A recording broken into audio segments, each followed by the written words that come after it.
So it's going to be hard for the next generation y'abaana mawulire okera ku macha n'ozimba y'akayumba bwekati. Pane bunaakola mu kya salary tayinza gizimba. I'm speaking of 20 years of experience. Tasobola gizimba. N'emmotoka zonna zeba looni oba kusabiriza ono. Temukooye bebe mpaaye 10, Kamiri mpaaye 5, n'omwewubako n'ogenda comedy store. N'agamba nsanga ku Nomadi, n'agamba ateekera ku macha omuvuddeko ssaawa 10. Then ate ku macha n'agamba bro naawe onkeereddeko ndeka. Naye nga tegwa ebintu wabiwandiise dda wakoze ki wabiwanise. Nobody pays the 360 we do. Yes, we have to okola mu media companies zino. But omuntu yagamba to survive in Uganda wetaaga emirimu 3. A day job, a hustler job, and a side business. The sibajja ku day job yamwe mbalese mu hustle business. When Hajat is told by government abantu balondetwa having a peace. Lwaki akoordinatinga ne babaawo ba jobless mwene atabakubira. Kiba kibi nnyo. True leader. But true leader ne basiba badesh misana kironga bali ku Hajat n'asiima. Nefe ogenda kulinda 5 o'clock musical show oddeyo mu yakuzunziza ekiro yakatadde akapya yawangudde n'award bwe basayininga ssente oba beerabira obesimusa mwabakubiddeko ebisaawa bali bize bwakujjukiza okimanyi wapisaamu egaali ne wano emyaka gyonna gy'obadde naye simanyi ate owangudde BET simanyi ate break the chain simanyi ate wakubye Rwanda n'ogijjuza abamuntu mulamu. So this shouldn't be your daily job, but this should be to broaden your mind to a side gig. Era neyanza omukyalo ono twamunoonya Kasimiro n'anyiiga Douglas wayita ku meeting naye nga Hajat nga tulina ayimiridde wano ku gate tulina kuli ku ssimu tulina papa parkinze somewhere nga tugambe tumufiirako ono emmotoka yagireka around Garden City kubanga byali linnya boda tumusange kuba tugezezaako offices nyingi nobody open doors. Why bo balowooza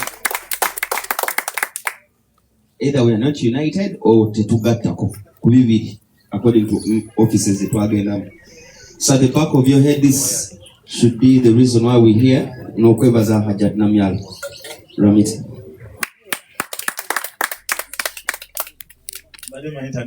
Tagenda kumala kwogera manye ebigambo abena bingi ate bwanyiiga abisimululira ddala. Well, naye kirungi nnyo okulaba mu mitera kaya. Obalaba ba senior people here, you feel ekintu kya mutawaana makoona tumanyi bategerako ebyamutuukako emabega. Naye we feel good nti abantu ffenna tube awamu. Well, muzikirize nibise vice wange omukulu Daginice ayogere ekimalireyo ddala kyetuliko olwaleero lwaki tuli wano. Then what you do on Afghanistan. Thank you very much. Thank you, Mr. Miles. Good afternoon, everyone. I want to say thank you for coming. I want to extend my biggest gratitude and thank you to our patron, Hajat Hadija, for giving us an opportunity to join us.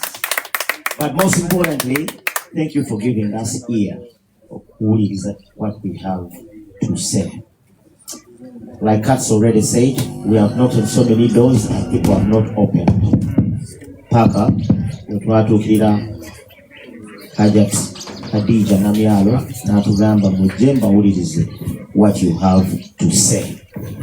Ngatamanyi na chetuliko. For me, my first time okulaba Hajat Hadija in person yangamba, I see you on TV. But I see you kubifulu. Wera ku stage. Nakulaba nena ntongo bitite and I'm like, oh.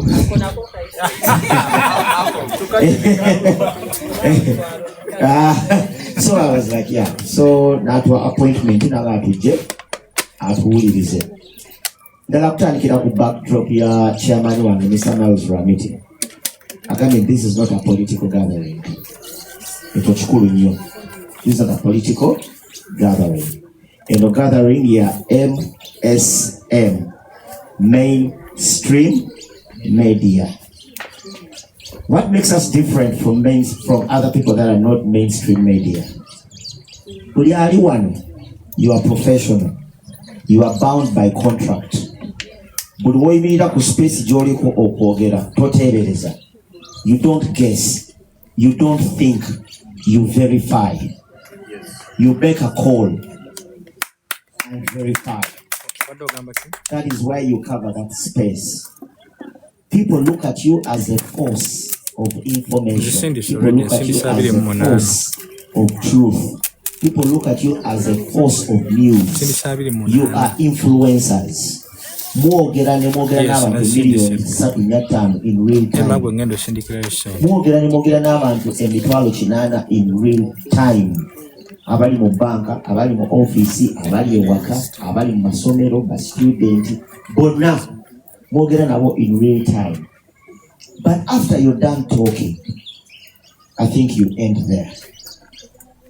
So when I told never miles, never cuts, never gamba, na yechi echutukutte mabega. Government in power is supporting so many people who come together to show that they are organized. Never supporting. Abalimi ba farmer bekulamu omulimu ne bagenda wa government ne bateesa government ne bawuliriza ne bayamba. Bamakanika nabo ne batuula ne bekulamu omulimu ne bagenda wa government ne bawuliriza ne bayamba ne ba recognizinga. Juzi nali ntudde awo nakera ku macha ngenda okulaba nti bakoze association yaba MC ne baba releasing Akasente 1.8 billion. Nenebuuza association yaba MC nga tagina isitalimu, MC Kat sitalimu, Douglas Banga talimu, Isaac talimu, Kasimiru talimu, Linda Deni talimu. Nembuuza association erimu bani? I celebrated 10 years in the industry.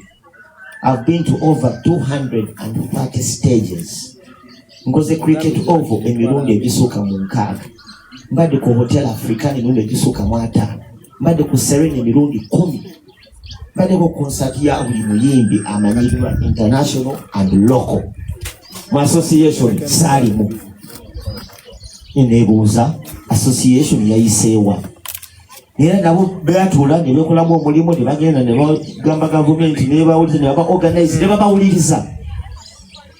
Oba oli awo otudde ndi mu kulaba kasuku ngenda okulaba UNMF ekoleddwa. Abayimbi nabo bagenzi $1 billion zebaweebwa bave mu bwavu. Just twagenda wano mu COVID emyaka 2 n'abayimbi baffe betwesiga nabo ne bakayanira akawunga n'ebijanja. Tapping screen live see. Abayimbi betwesiga just kuba stopping up from performing. Naye nga tomanyi ani yakuma abayimbi nga bali live mu COVID. Mwebuze ekibuuzo. Mainstream. Mwabeera ku radio buli lunaku, ne mubeera ku TV buli lunaku kubanga mwalina stickers ezikola. Mwalina identity card ezikola. Abayimbi tebalina identity card. Tebalina sticker. Okitegere ekintu ekyo. Netukola shows ku weekends, ku Friday and Saturday, NBS nekola, BBS nekola, MTV nekola, dance party nekola, keeping musicians alive. Naye wetwava mu COVID wate ne bekolamu omulimu. Government ne bawuliza ne bayamba.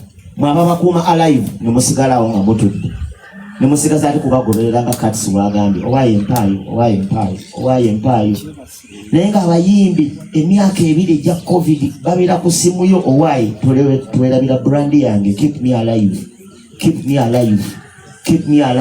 Abucha zakola ku radio, abaredio bali wano, aba TV bali wano. Keep me alive. Abantu bajja kuneerabira. Olwafuluma weba ne bekolamu omulimu ne babateera sente. Muteri abala. You know what I'm trying to say? Nitusikana nga tuli mu bwavu. Tulabisa obwavu. Kiki ekiganye. Lulina wa yese Oman Rafiki interview ku NTV The Beat. Nangamba takigenda mu mi. Abawandiisi b'ennyimba. Twagala ne tuwulira government ebizibu byaffe nayo neetuwaayo. Ne mugamba, waliyo Writers Association. Nyamba tisikiwuliranga ekyo. Mwali mukimanyi nti gyeri? Nabo ne bagenda ne bekolamu omulimu ne babakolako. Ne batereera. What is the problem with us? Ne ba TikToker ne bekolamu omulimu n'omukulembeze w'eggwanga n'abayita n'abagamba njagala kuwulira kye mugamba. Abamu si bonna. Era bava mu umbrella y'aba TikTok. Ne wayita TikTok omu ayogere ba TikTok 1,000. Nati walu abayise TikTok. Waliwo ab'ekkololo n'abagurawundi kati bagatika. We are passing the message right. We are passing the message right. Ne wayita aba mainstream media basatu n'agamba momo jangu gwe jangu ajja momo ajja tugamba njogere ki omusajja mpise. So what is the challenge with us? Luli nagenda nendaba era nalindaba Kasuku nendaba nga ataddeyo show nga celebrating Abe Mukiibi 30 years of radio. Abe Mukiibi, and they just chose to celebrate Abe Mukiibi. Kasuku nagamba nti omusajja gwamanyi mu myaka 3 yakayosa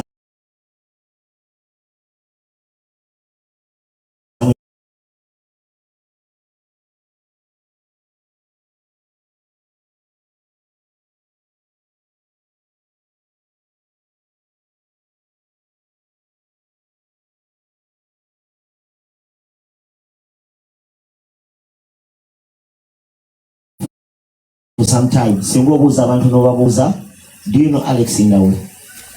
Ajja kubuuza yani oyo. Tewali organization, tewali structure eriwo nakujjukira, including you. Naawe owakabi olaba nti oli story wakabi bonna avaawo bagenda kwerabira mu nnaku 5. Tewali structure egenda kujjukira. Naye bw'obadde mainstream for 5 years, 10 years, eggwanga likulaba, oyogerera eggwanga likulaba. Okay, no Rwale one of our legendaries, Bush Baby, may his soul rest in peace. Twabukana mukolera car wash. Bush Baby mumanyi. Tuna mukolera car wash. Tunoonya ddagala. Naye nga bamakanika bakola association yaabwe ne bakola sako yaabwe. UNMF Eddie Kenzo n'avaayo n'agigoba ne babawa. Nabo ne bagenda ne beetereza ne bejjamu. When we say let us come together, speak to government. Naffe tupresentinga ebizibu byaffe, naffe babeeko kye batukolera, batustructuring. Twekolemu omulimu, tukole identity yaffe, tukole platform, tukole family, tubeere unity, nga tulina osobola okutuula, tulina group yaffe, tulina we tumiitinga ne tugamba ki ekiganye nti oli yalwadde, tumuyamba tutya. Kyekiganye nti oli ayagala kuzimba kino, tumuyamba tutya collectively, ani afuna ani atafuna, ani addako ani ataddako, kiki ekyabaddewo nti oli bamugobye, tumuprotectinga tutya, how do we fight for our colleague, ki ekyamugobesezza. All those are protective measures for this association. Backbone ya Miles Ramiti gyayogedde nti this is not a political gathering.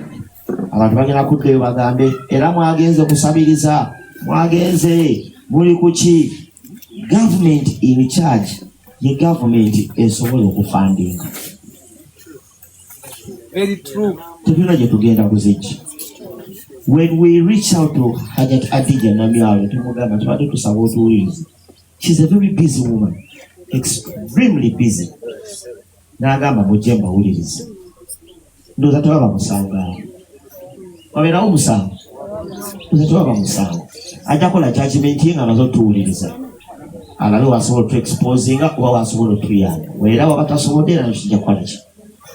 Manyika. So for me, on that background, njagala okubeebaza. I want to encourage all of you. Fena, we believe in the same values. Last but not least, we are in a very critical situation. We have about 5 days to election day. You are all mouthpieces of our country. Hajat, you in a meeting, number statement, Douglas, I want you to know that there is a life after an election. Life continues. Nangambanti, as a mouthpiece of a country or in a platform, use your mouthpiece of kujukiza abantu. There is a life after what? Election. An election. tewetta toyona business toyokya nyumba tokuba muntu tokola ki. This is just a thought. There is a life after an election. So mbadde mbasaba kumanyi gamwe gonna gye mulina ku platform ze mulina, please advocate for a peaceful election. Please advocate for a peaceful election. Teri kiggwa n'amaanyi tekiriyo. So let us advocate for a peaceful election. And in that regard, I'd like to take this opportunity to please welcome our patron of this association, Hajat Namyalo.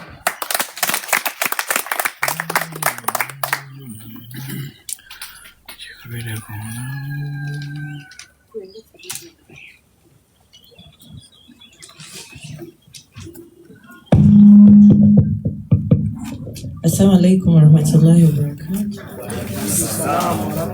Most of like to all of you guys.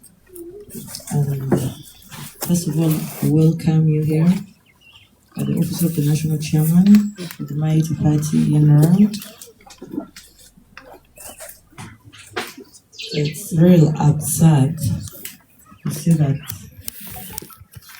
some things happen the way they happen. When these guys approached me last time, it got me start cogitating on what next. I felt like media hasn't really gotten what it's meant to get out to receive, because we all get or hear or listen or see after you guys update us on what is taking place all over the country. But I would say that if you don't venture, you don't gain. But you guys have ventured multiple risks.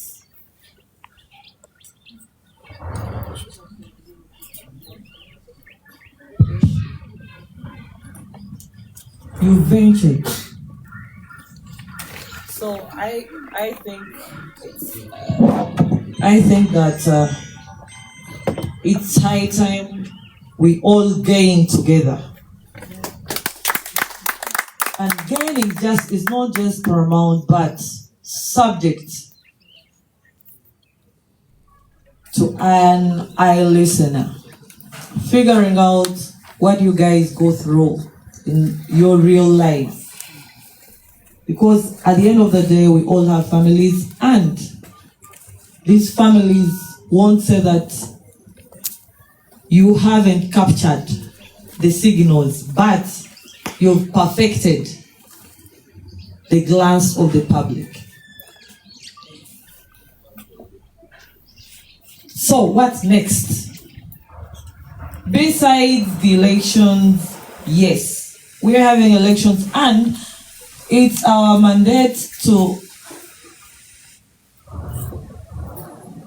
inform the public, to pass over a message of peace and stability. We won't get whatever we want in life when we are in a messed up country, because when we overlook at other countries that are facing such challenges, we find that Uganda is far better. Amidst of all challenges we incur in life, I think this is the right time to all stand up for the best, for the good, for the worst. You have faced the worst, and indeed you've publicized the government programs, the good, the trash, the crap, the wins, the do's, the don'ts, the what, the why, the where, everything. His Excellency Rekagta Museveni has no sides. He welcomes all people, but the people close, maybe the people who come up with some concepts, get to sit their ass on other people's bottom legs, whereby we have to all stand up to ensure that this time round we create a change that can't be pushed by one person, but all of us. Wababa abataina mulamwa bafunamu bawadde abantu nebzeba bie.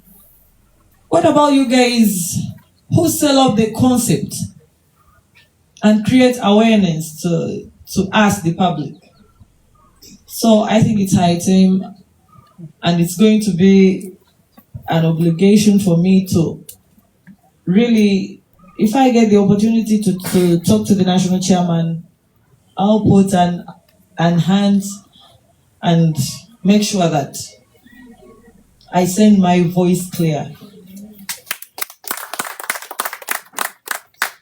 Because I've been seeing other people being called upon to receive this and that, but even me myself, but even in the first place, people thought that it was I that was advocating for the MC thing. Then most of the MCs came to me and started calling me, but you left us out. I said, gosh, no way. Because for me, if I'm to do something, I do for all of us. I don't do for one person or my own benefit, but we all have to benefit from this government. Because it's our legal right to really benefit and get and eat and share the cake that other people do share. So, I welcome the opportunity to work with you guys as part of the dynamic team to ensure that our motive is well perceived and the president really understands this entire concept, because you are the doers, you're the goers, you're the implementers of whatever happens. Even for the security people to get information on ground, they can't do it with minus you guys, the media fraternity, of which I commend your work, and I really pray to the Almighty Lord that we make this a living heaven. It happens. Let it not stop here. And I pray. I know we shall find many fights around, but I'm used to the fight. And yeah, this is the life we have lived, and we conquer with it. And at the end of the day, because for me, even for my staff here, I usually tell them, you guys, we have life after here. Whatever small, let us invest it somewhere. So we are looking at plan B. If you don't up your game from A to square L, then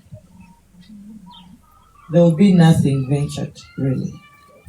And then at the end of the day, at the end of the journey, we won't gain from this whole process. I termed this Kisanja Hajat Kubanja. I didn't only mean for the Bazukulu, but we are all the Bazukulu, and I see you guys are still young, youthful.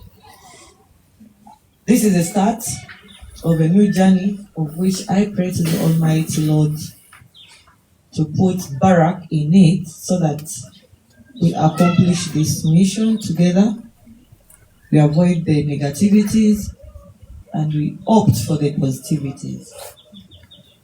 Abalala bafunamu, rachate mumbate bafunamu. Katubanjiza wamu jajja, nga reporting ebituufu, twogerera ebituufu. Before elections and after elections, as we advocate for peace and stability that His Excellency Govt 7 started, and we pray we maintain the status quo as that. So I'm in Basayukide nyo basebo ne banyabo, baby, kapapala, beautiful, be handsome, be good. I see hands around here. Yes, we are good to go. Everything has stood up when I send, and I all mumbeera n'ebikola. So kyonna kyetutandisa nakyo kanandika okukipushinga okuva leero kyetujja otandika nakyo.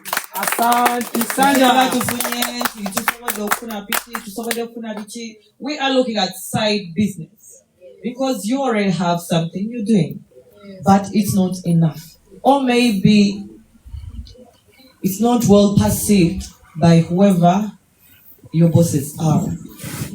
Not because you don't qualify, but maybe there is an element of undermining the status quo, of which now we have to create a change for the good of all of us. And I pray God puts luck in whatever we're going to start from today to ensure that our skills are developed yet further with a better conception, better management, better living, and a good life. Mutu alane muna bani muna nemuko wabifana inimera n'abantu aba bemuyita abakolamu uboso bolokola n'abakolamu lwaki go tobali wambakolamu. So we have to fight for that. And I pray Katonda tera mu mukisa bino bitukolere kantandika okupushinga mumpe mwenaku ntandika okupushinga nyiza no tomanya naye nga oto abstaining from sex kubanga nze nsiiba sexy ate saagala benkolagana nabo babeere nga bakola ki abstain. No, kati zino ennaku tusaba mukisa zino ennaku tukyasaba no tusaba omukisa tusooke tuuse eddoboozi tubeeko kye tufunayo ekitandika oba kitegeera awo munaddayo mu tsunami zammwe oluvannyuma naye as of now we need luck anti kati olaba yes kubanga wetutakola ekyo Katonda tajja kulaba nti tuli banaku tuli beetoowaze kyetwagala tukyagala era tuli mu bwetaavu kati obwetaavu obwo tubwongereko ekyokubiri tusiibewokko tusobole okulaba nti nno wabaawo kye batukolerawo Mukama kyanaaba tuteekedde inshallah. From tomorrow I'll start chasing for that. God willing, inshallah. Nga n'akaluwe kaggwa n'ebirala bye tunaba tufunye. Ramita has known me because Baba to go to trust on my yes, which is okay. Naye kati ono namulaba ddanga wamalala nyonyo nga kyali hai waggulu. The wife was namukyala we mukwano gwange. So naye kyemwagalako kimu nti yantegeera nga bwendi ba true leader you see I have people have really been with nga tebakyukakyuka. Nze obuzibu bwe nina bwa malaaya nze kasita omuntu abeera malaaya ennyo awo mba mbivaamu oba kitegeera sigamba malaaya mu bakazi oba mu basajja but malaaya when we are pushing for a goal we pray for one luck. Omukisa ogutagaza tofuna kyoyagala. So katusabe Mukama Katonda atuteremu obwangu byetusaba byonna tubifune tutandike n'ekitono n'ekinene nga wetukirinda wekijja n'ebintu tujja biroodinga okulaba nti tukejja mu bwavu kubanga kino ekiseera tumanya His Excellency Govt 7 n'okunga abantu katulabe okutandika n'ekya kyenaatandikirako era nja kuba mbayita tulabe we tutandikira inshallah. Asante sana. Naye tetwerabira okutegeeza abantu oyinza ba President Museveni oli munyiivu gyali nti talina kyakoze oba talina kyakoze batya naye ekkubo ly'obadde oyitiramu okugendayo liyinza okuba nga libaddemu sitaani awo makati oba mulimu akulemesa oba mulimu atayagala, because most of the people bagala nnyo okubeerawo nga babasabiriza ate nze sikyagala, ne bakozi bange wano, bakozi ba president wano mbagamba nsaba muntu asabirize nnyo, njagala omuntu ng'alina ky'alina. Ffenna nga tuli empowered, nga tuba tutuuse okujooga nga tujoogera wamu. So katusabe Mukama atteremu obwangu, naye temwerabira abantu mubajjukize, kubanga manyi muyinza obalaba muwagira side endala, which is okay, naye side eyo nayo njala. Ate President Museveni mukufu, kubanga kyatunuulira kati nkuze kiki abeki oli mutuufu, byonna abirina kikyatalina, asaba Mukama mwongera bulamu. Oba kitegeera kati tumusaba nga tewe tumubanja, tusaba naffe twebeereremu, tulabe nti gavumenti eno tugifunamu, tuleme kubeera nga we keep our lives on a lamenting journey. Kale banange ono kale this that nga tukolima mukolime. Era nga wetusaba Mukama Katonda ne family mwe twava, emikisa gyayo gitukulembere, even our ancestors batukwasizeeko byetusabirira n'ebigendererwa byaffe bituukirire. Mwebale nnyo, mwebalire ddala. Kati tutandike okuyiriba from tomorrow, because kati ntegedde leero, because luli I had to think, because I didn't get the concept pretty right, but now today, yeah. Thank you so much. Thank you so much. Accountant wange aliwo bana musanze simiridde bulungi nnyo naye sijja bubeera transport kwemba waayo. Thank you so much, Hajat.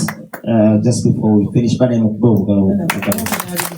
ab'obutale tulaba babawa, tulaba neze bamubbira mu pikipiki, tulaba neze bamubbira mu biki, ne babba ezaki.